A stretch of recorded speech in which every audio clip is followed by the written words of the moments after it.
You wake up tomorrow with a superpower. You can fly, run faster than a car, read minds. Maybe you can't even die. At first, it sounds incredible, but superheroes usually have dozens of hidden powers nobody talks about. The person with super speed also needs stronger bones, faster reflexes, and tougher skin. The person with super strength somehow knows exactly how much force to use without crushing everything they touch. Without those extra abilities, most superpowers wouldn't make your life better. They'd make normal life almost impossible. Here's what 10 popular superpowers would actually feel like. Super speed sounds perfect. Cross a city in seconds, catch anything before it falls. But making your legs move faster wouldn't make your brain faster. Your eyes collect information, your brain processes it, then your nerves tell your muscles what to do. That system has a speed limit. If your body launched forward at hundreds of miles per hour, the world would reach you faster than your brain could understand it. You see a car ahead, but by the time your brain recognizes it, you've already hit it. Even walking across a room could be dangerous. You decide to move toward the door. Your body overreacts. Before you can correct, you've slammed into the wall. One foot lands slightly sideways. At normal speed, you stumble. At super speed, that tiny mistake sends you spinning across the pavement. Your vision would blur into streaks. Running faster would mean seeing less. And your body would burn through oxygen and calories faster than your heart and lungs could supply. You might reach your destination instantly, only to collapse from overheating and exhaustion. Super speed wouldn't feel like moving freely through a frozen world. It would feel like being trapped in a body that reacts faster than you can think. Flying seems simple. You think up and you rise, but your inner ear has spent your whole life measuring gravity while your feet stay on the ground. The moment you lift off, your eyes say you're moving forward while your inner ear says you're falling. Your brain gets two different versions of reality: instant dizziness, nausea, panic. Controlling direction is worse. On the ground, you push against something solid. In the air, there's nothing to push against. A small accidental movement could send you rolling sideways. Fear makes it worse. Your arms flail, your breathing goes shallow, and the more frightened you get, the less control you have. Wind roars in your ears, your eyes water, and at higher altitudes, there's less oxygen. You could get confused and lose altitude without even realizing it, then pass out. Landing requires your brain to judge speed, height, and angle with no familiar surface to reference. You might think you're descending gently while actually falling fast enough to break both legs. Flying wouldn't feel like becoming a bird. It would feel like your balance system disconnecting from reality.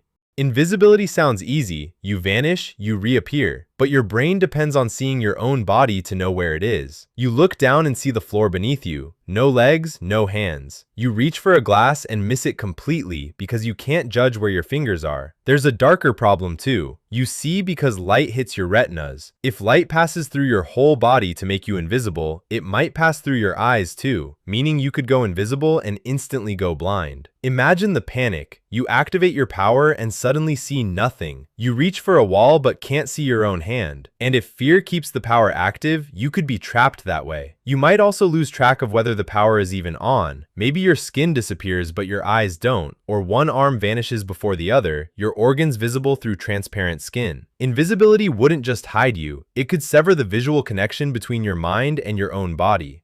Your brain has spent your entire life learning exactly how strong you are. Then overnight, all those calculations become wrong. You reach for a glass with what feels like normal pressure. It shatters. You open a cabinet and rip the door off. You stand up and launch yourself forward. You'd have to relearn everything, holding a fork, brushing your teeth, even breathing. A hard sneeze could injure your neck. Worse are the reflexes you don't control. You trip and your arms shoot out, straight through a wall. Eventually, you'd have to leave your house and face a world built for normal people. You pull the door shut and rip the handle right off. A single step cracks the sidewalk beneath you. You bump into someone and send them flying. People start backing away. Inside a grocery store, you crush a shopping cart handle and burst a carton of milk in your hand. When you turn at the sound of people screaming, you knock an entire shelf to the ground. Outside, a sudden car horn makes you jump, and you cave in the roof of a parked car with one panicked movement. Now people aren't just scared, they're filming, running, and treating you like a threat. Super strength wouldn't feel like becoming powerful. It would feel like living in a body too dangerous to control.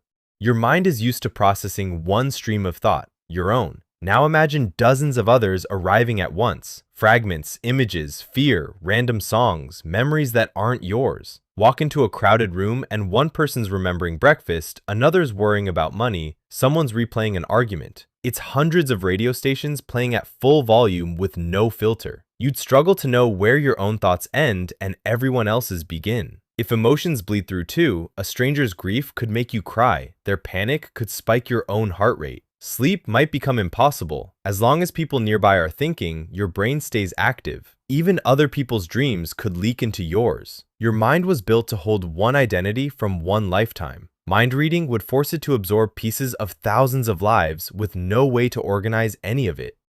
You think of your bedroom and appear there, but your mental picture of that room is a rough memory, not a precise map. A chair may have moved, someone may be standing exactly where you expect empty space. Distance is just as tricky. Humans are bad at judging exact 3D locations. Picture the roof of a building. Do you appear a foot above it or a foot inside it? Momentum makes it worse. Everything on Earth is already moving. If you teleport into a moving car without matching its speed, you could be thrown across the interior. Teleport out while keeping that speed, and you might land moving faster than a body can survive. And it could trigger by accident. One intrusive thought about falling off a cliff, and suddenly you're there. Teleportation would put your entire life in the hands of a brain that's constantly imagining places you never actually wanted to go.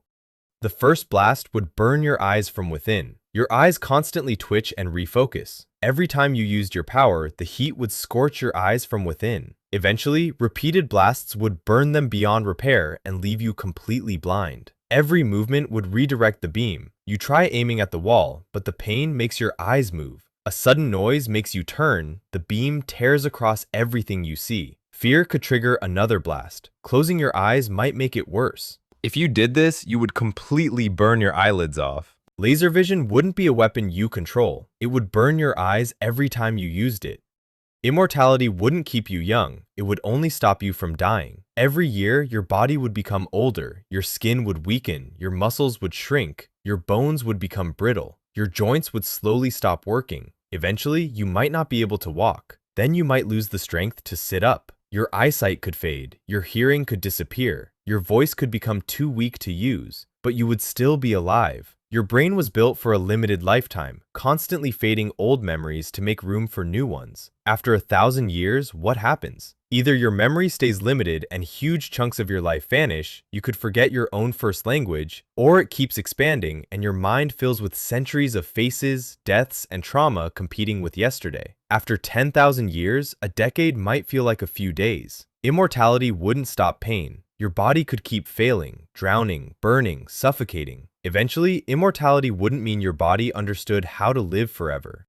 Superpowers only seem amazing because stories quietly remove the consequences. Superspeed comes with a brain that processes the world instantly. Flight comes with perfect balance.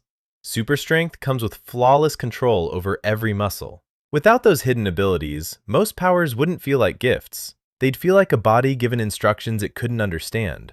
Muscles moving before your mind is ready. Senses drowning in more information than your brain can process. Reflexes triggering abilities powerful enough to destroy you. The first time you used your ability might still feel incredible, but eventually you'd realize the truth. The power was never really under your control. It was happening through a human body that was never built to contain it.